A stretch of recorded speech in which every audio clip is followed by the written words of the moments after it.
Students welcome to my channel mathematics studies. आज हम BA/BSc 6 semester की book real and complex analysis के chapter number 5 के exercise 5.2 का लेक्चर 10 देखेंगे। देखो एग्जांपल नंबर 13 क्या है कि show that a harmonic function u satisfy the differential equation this. जो हार्मोनिक फंक्शन u है वो इस डिफरेंशियल इक्वेशन को सेटिस्फाई करेगा, तो ये शो करना है। और अगर w equal to F Z, अगर वही फंक्शन अगर रेगुलर फंक्शन है तो फिर हमें ये प्रूव करके दिखाना है। अब कल square U upon curl Z bar equal to 0 prove करना है, तो उसके लिए z और z बार का पता होना चाहिए क्या है। तो सबसे पहले देखो z हमारे ये होता है x plus iota Y, z bar हो गया, फिर इसके ऊपर बार लगाएंगे तो कंजुगेट होता है, तो आयोटा की जगह माइनस आयोटा आ जाता है। अगर मैं यहाँ से x की वैल्यू निकालूँ तो इन दोनों को ऐड करना पड़ेगा, ये कैंसिल हो जाएंगे तो x की वैल्यू आ जाएगी z plus Z by 2। Similarly इनको सब्ट्रैक्ट कर दो तो y की वैल्यू आ जाएगी। ठीक है, तो z यहाँ से अगर हम जैसे u फंक्शन ले रहे एफ ऑफ जेड का, ठीक है, u फंक्शन ले रहे एफ ऑफ जेड का, z फर्दर किसका फंक्शन होता है x और y का, तो हमारा ये आ गया इस तरीके से x, फिर हमारा ऐसे हो जाता है z plus z bar by 2, और y हमारा क्या हो जाता है minus of iota by 2 z minus z bar. ठीक है, इस तरीके से हमारी वैल्यू आ जाती है।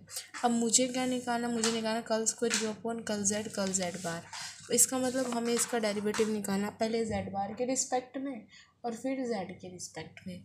ठीक है, तो इस तरीके से होगा। तो पहले हम इसको निकाल लेते हैं, इनकी वैल्यू को, क्योंकि मुझे निकालना है जैसे कल स्क्वायर यू किसका फंक्शन है एक्स वाई का, तो मैं पहले जैसे यू फंक्शन है एक्स वाई का, एक्स वाई फंक्शन किसके हैं हमारे जेड और जेड बार के, जेड और जेड बार के, इस तरीके से। तो अगर मुझे curl you upon curl z निकालना है या फिर curl you upon curl Z bar निकालना है, तो क्योंकि पहले जेड बार दे रखा फिर जेड, तो इसलिए मैं जेड बार निकाल रही हूँ। तो मैं इस तरीके से निकालूँ curl you upon curl x into curl x upon curl Z bar, curl you upon curl Y into curl Y upon curl Z bar. ठीक है, इस तरीके से निकलता है हमेशा curl you upon curl x upon curl Z bar, curl you upon curl Y upon curl Z bar. ठीक है, ये वाली वैल्यू होगी।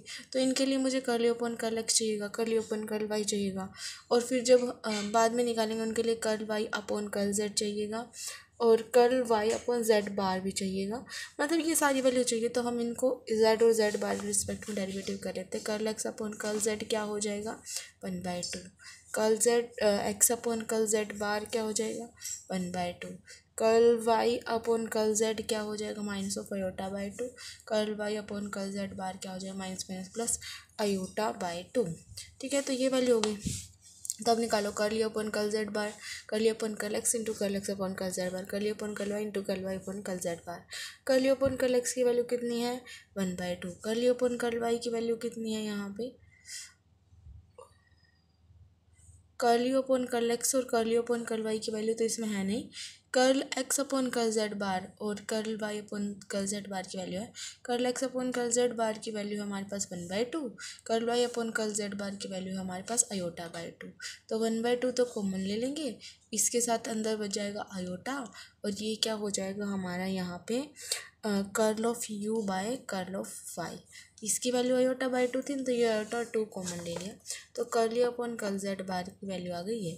मुझे क्या निकालना, curl square you upon curl Z bar, मतलब curl upon curl Z of 1/2, इसका एक बार और derivative, curl you upon curl x plus में iota curl you upon curl Y, ये निकालना है। ठीक है, इस तरीके से वैल्यू निकालनी है। ये क्या है मेरा, ये curl you upon curl Z bar है, तो ये पहले ऐसे लिख लेते हैं, बाद में वैल्यू लिख लेंगे। तो इसके बाद ये स्टेप कर लेना डायरेक्ट, ये रहने देना। ठीक है, बस बताने के लिए था।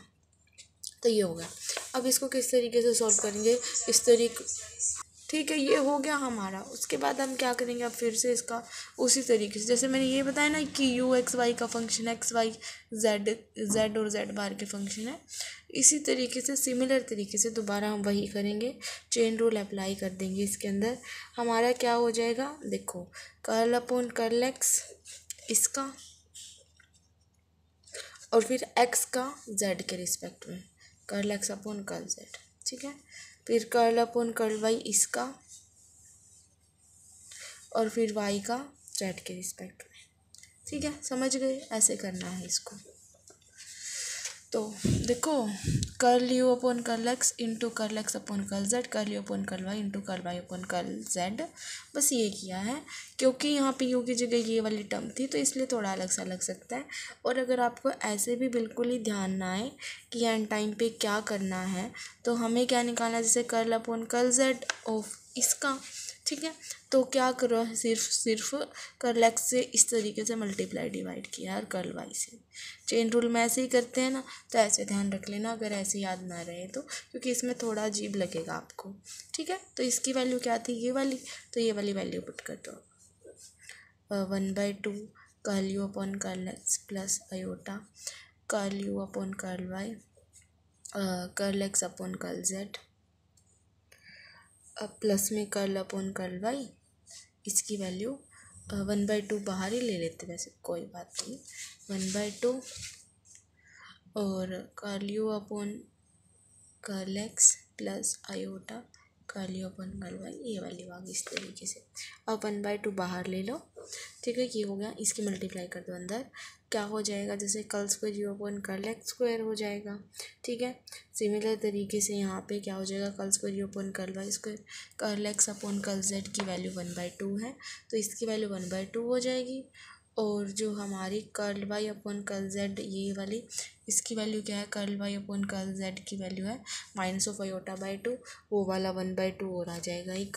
तो इस तरीके से यहाँ पे ये वैल्यू पुट करेंगे और इसकी वैल्यू हो जाएगी जैसे -(अयोटा/2). अब मल्टीप्लाई कर दो, बस मल्टीप्लाई करनी रह गई।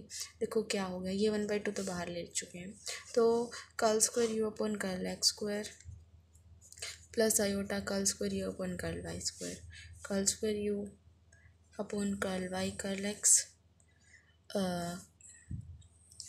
और curl square you upon curl Y square, ठीक है।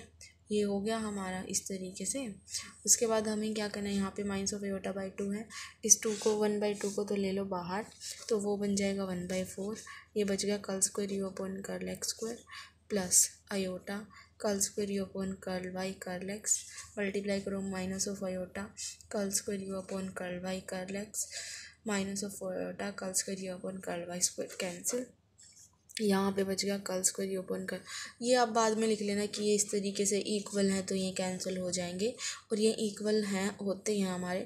ऑल्सो जो ये फंक्शन है ना हमारा यू, वो हार्मोनिक फंक्शन दे रखा है, देखो ये दे रखा है हार्मोनिक फंक्शन दे रखा, तो लैप्लेस इक्वेशन को सेटिस्फाई करेगा, लैप्लेस इक्वेशन को सेटिस्फाई करेगा। यहाँ पे अयोटा हो जाए अयोटा स्क्वायर आएगा, ठीक है।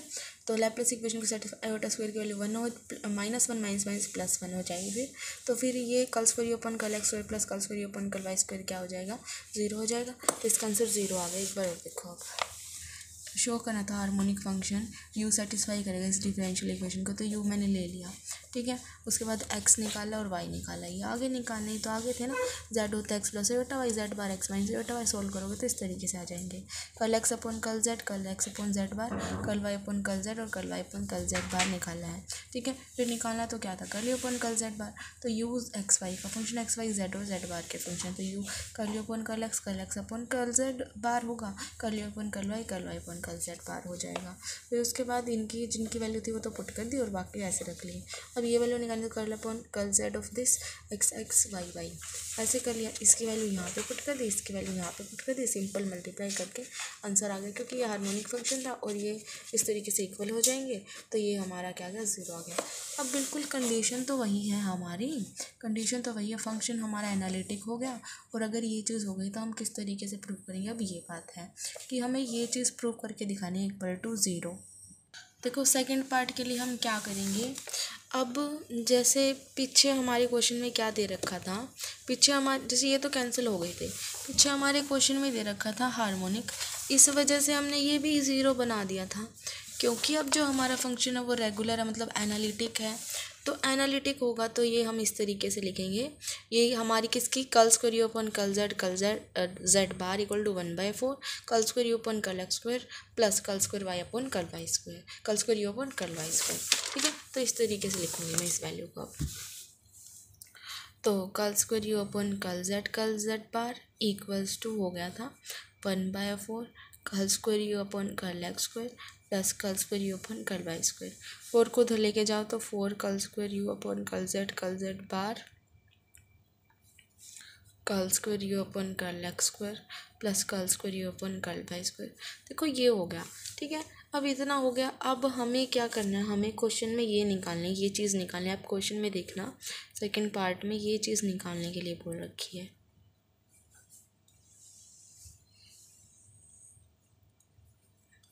ठीक है, और ये बोल रखा है ये 0 है, ये चीज़ हमें निकालनी है।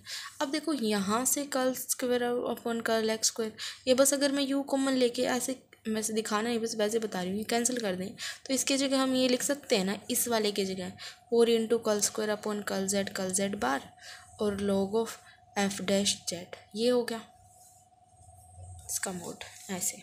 ठीक है, अब अगर मैं ये कर दूँ इसका एक पावर को, इसको तो ऐसे ही रहने दो, इसको हम करें 2 से मल्टीप्लाई एंड डिवाइड लॉग वाली टर्म को, तो डिवाइड तो कर दिया, मल्टीप्लाई करके जो ऐसे नहीं होता है कि 2 log m हो गया, तो log m की पावर 2 हो जाएगी। तो यहाँ पे ये क्या हो जाएगा, log of f dash Z की पावर 2, इस तरीके से कर सकते हैं इसको।